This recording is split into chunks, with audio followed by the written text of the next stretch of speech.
지금까지 말씀드린 물권 변동은 물권 전반에 걸친 물권 변동이었습니다.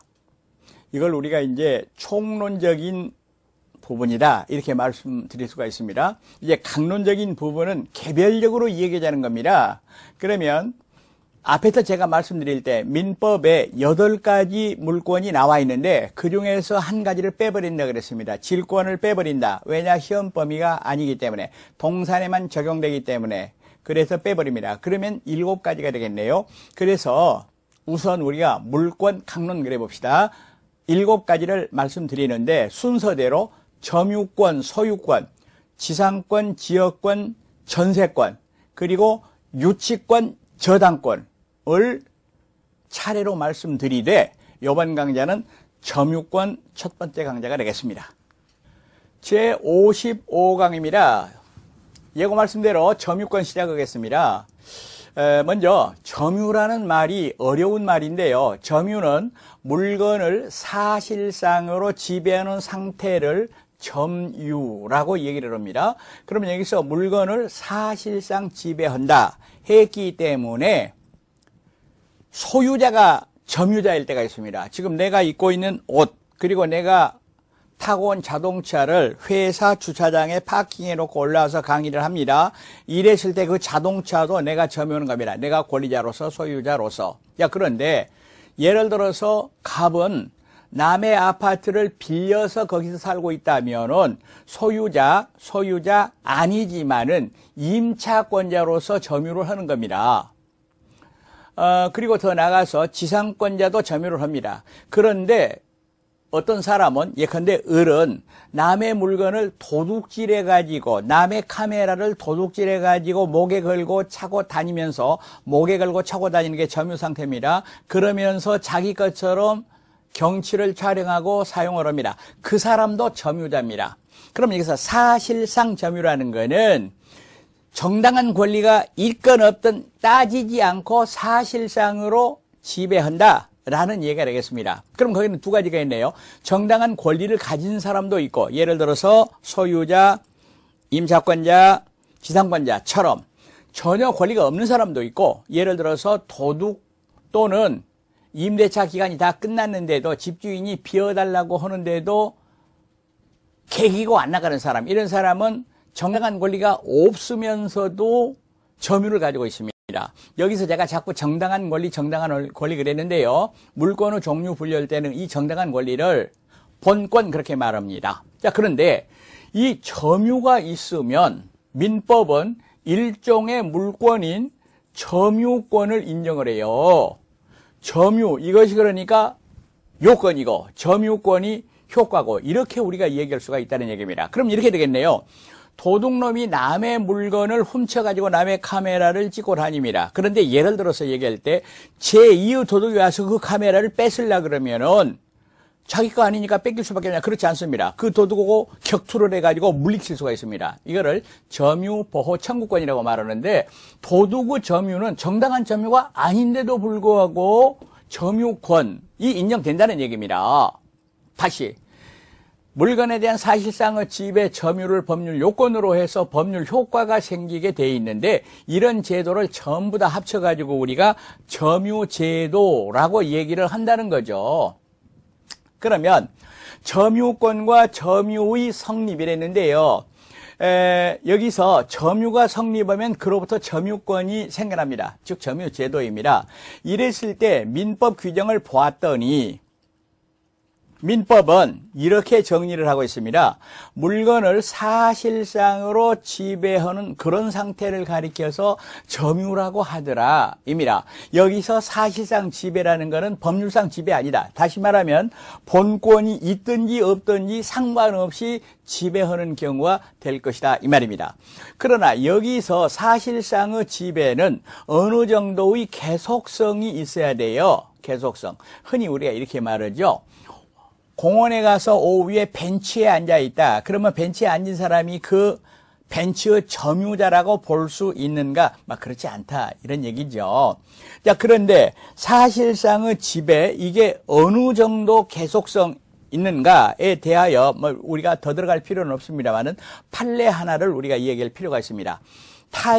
타인의 토지 위에 건물을 소유한 자는 그 토지의 점유자이다. 요 판례는 꼭 알으셔야 됩니다. 그러면 예를 들어서 갑의 땅이 있는데 을이 예를 들어서 임차권이나 지상권 없이 건물을 이렇게 지어가지고 있었다. 그 연유는 알 수가 없죠.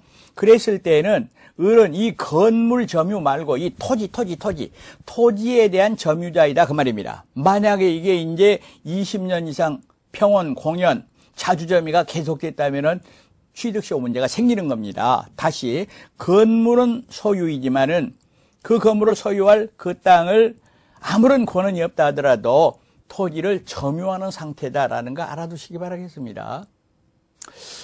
다음으로 점유권과 점유할 권리는 다른 것이다. 그러면 예를 들어서 도둑은 점유권이 있어요. 그러나 점유할 권리는 없다 하는 거 우리가 금방 이해하실 수가 있을 겁니다. 그러면 카메라를 잃어버린 사람은 점유권은 없어. 그러나 점유할 권리는 있어. 여기서 점유할 권리를 제가 본권 이렇게 얘기한다 그랬습니다. 그리고 점유가 성립하기 위한 요건으로는 점유 설정 의사가 필요하다라고 말을 합니다. 그러나 여기서 점유 설정 의사는 의사 표시에서 말하는 효과 의사하고는 다릅니다. 따라서 어린 아이나 예를 들어서 말하면은 제한 능력자, 예를 들어서 말하면 피성년 후기한인, 피한정 후기한인 이런 사람도 훌륭하게 점유를 가질 수 있습니다. 예를 들어서 어린아이가 자기 장난감을 가지고 놀고 있다. 그거는 점유가 성립합니다. 의사표시는 아니지만은 불완전하지만은 점유 설정 의사. 따라서 우리는 점유 설정 의사를 자연적 의사라고 얘기를 합니다. 여러분, 사실상의 집에 이 판례 하나를 찍어두고 여기에 너무 깊이 들어갈 필요는 없다 할 것입니다. 다음으로 점유 관념화라는 게 있습니다. 그러면 이게 무슨 얘기인 거니까 물건을 사실상으로 지배하는 사람은 소유자든 임차인이든 더 나아가서 도둑이든 모두가 다 점유자인데 사실상의 지배가 있으면서도 점유자 아닌 경우가 있고 사실상의 지배가 없으면서도 점유인 경우가 있습니다. 그러니까 점유가 관념화됐다 이거를 말합니다. 그럼 먼저 실력 행사는 있으나 점유가 인정되지 않는 경우가 있습니다. 이걸 가리켜서 우리는 점유자라고 말하지 않고 점유 보조자라고 얘기를 합니다. 간단하게 한번 그림을 그려보겠습니다. 여기에 어떤 주인이 있습니다. 안방 마님이 있습니다. 그런데 여기에 예를 들어서 운전기사가 있다 그럽시다. 운전기사. 부잣집인가 봐요. 그러면 여기서 자동차를 말이죠. 실질적으로 운전하고 또 세차하고 이런 거는 운전기사가 합니다. 그러나 잘 들으세요. 이때 점유자는 갑뿐이고 운전기사는 점유자가 아닙니다. 그럼 이 사람을 뭐라고 부르느냐? 점유보조자라고 부릅니다. 그러면 이거를 일반 명제로 얘기를 해보면 민법 규정 그대로 얘기를 해보면은 타인의 지시를 받아서 물건을 사실상으로 지배하고 있는 자가 있을 때에는 그 타인만, 이 타인은 갑을 말합니다. 타인만 점유자라고 말을 합니다. 그러면 운전기사는 원칙적으로 점유자가 아니기 때문에, 점유가 없기 때문에 점유권이 인정되지 않습니다. 점유자가 아니라 그 말은 점유권이 없다는 얘기입니다. 그런데 확실하게 해줄 것이 하나가 있어요. 자력 부재권은 인정이 되더라 입니다. 즉 운전기사가 점유자가 아니라 하더라도 다른 사람이 와서 도둑질을 해가려고 그런다, 차를 부시려고 그런다 이랬을 때는 격투를 한다, 자력 부재할 수 있다 그 말입니다. 그런데 여기서 법인의 기관의 직무상 점유는 점유 보조자가 아니다. 다시 말하면 점유다 그 말입니다. 여기서 법인의 기관이란 말은 이사, 감사 그런 사람이 되겠습니다. 그러니까 주인 일을 하고 있는 운전기사하고 회사의 이사는 다른 입장이다 이렇게 보시겠습니다. 다음으로 실력 행사는 없으나 점유가 인정되는 경우 첫 번째가 간접점유라는 게 있습니다. 간접점유. 그리고 여기서 간접점유를 일어나게 하는 관계를 점유 매개 관계라고 얘기를 합니다. 예를 들어서 갑이 을한테 아파트를 세내줬어요. 이랬을 때는 실제로 살고 있는 사람은 을, 아파트 소유자는 갑인데 잘 들으세요. 이 을을 직접 점유자 이렇게 말하는데 갑을 간접 점유자 이렇게 말하는데 아까와 달라서 이거는 갑도 점유자, 을도 점유자라는 거 확실하게 두셔야 됩니다.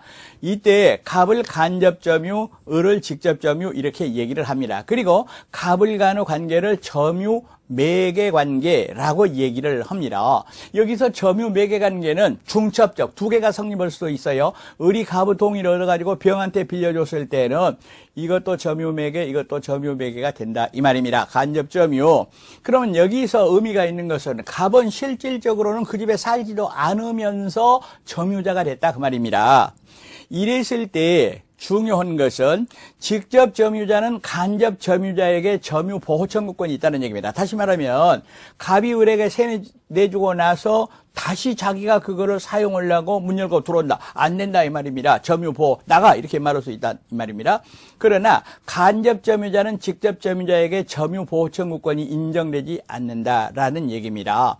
그리고 직접 점유자가 이미 양도를 해버리면 간접 점유자의 점유